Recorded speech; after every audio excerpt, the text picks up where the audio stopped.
waxaa dhab noqotay inuu ismaaciil cumar geele uu leeyahay sifaadkii ibliiska iyo fircoon oo la isku geeyey. muwaadinka reer jabuutiyow, muwaadinadda reer jabuutiyey, dhalinyaroy mar kale dhegtinaysiiya. nusuustu waxay sheegayaan inuu ibliis iyo carruurtiisuba ay ku hawlan yihiin siday u baadi halleyn lahaayeen bani aadamka si ay naarta u geeyaan ama ula galaan.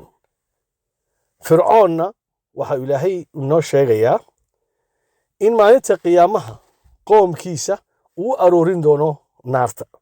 sida dhabta ah rumowday inuu sifaadka fircoon iyo ibliis oo laysku geeyey uu leeyahay.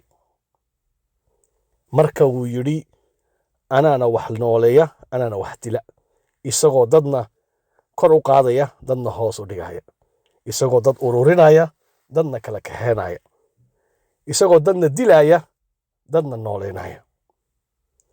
marka waxaa mudan in shacabka reer jabuuti iyo qof kasta oo taageersan dhaqan xumadaa uu wado odagan gaboobay ee xumaan la gaboobay in uu naar idigeen doono gabagabadii, maadaama uusan rabin keligii inuu naar galo. ma ay tidhi baa meesha taalla.